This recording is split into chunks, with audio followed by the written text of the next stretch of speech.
देखो भैया, तो आर्टिकल 168 में अपन ने क्या देखा?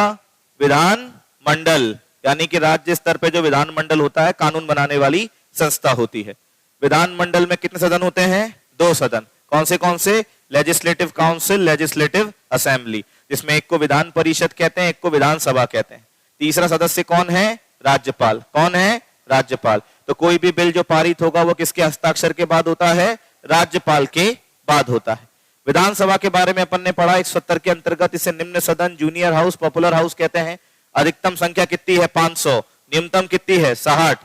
मध्य प्रदेश की विधानसभा में कितने हैं? 230। 25 साल योग्यता, भारत का नागरिक, प्रत्यक्ष चुनाव होगा, जनता वोट देगी। 18 साल की एज पूरी होने पर चुने हुए सदस्य को विधायक कहा जाता है और 5 साल के लिए चुने जाते हैं। बोलो क्लियर?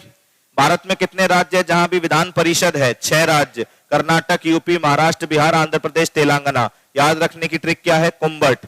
अगर मध्य प्रदेश में विधानसभा परिषद का गठन करना है तो उसके लिए आपको 169 को फॉलो करना होगा, जिसके लिए आपको कुछ प्रक्रिया से गुजरना होगा। प्रक्रिया यह है कि अगर मध्य प्रदेश में विधान परिषद बनाना है तो विधानसभा के 2/3 सदस्य संकल्प पारित करेंगे।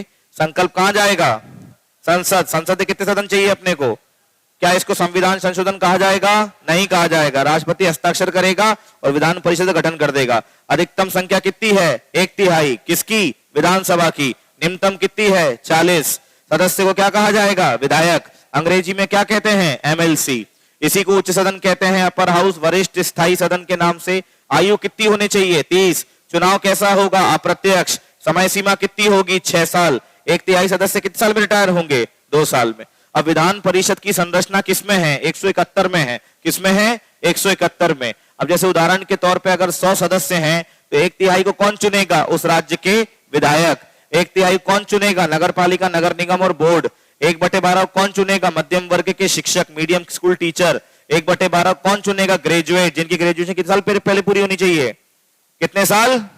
और 1/10 कौन मनोनीत करता है? राज्यपाल मनोनीत किन किन आधार पर करे? कला, विज्ञान, समाज, साहित्य, यानी आर्ट, साइंस, सोशल और लिटरेचर। एक और तरीका है सहकारी संगठन। तो राज्यपाल और राष्ट्रपति की शक्ति यदि मनोनीत करने की देखी जाए, ताकतवर कौन है? कौन है? तो यहां पे अपना सत्र समाप्त होता है। अब लिख लो।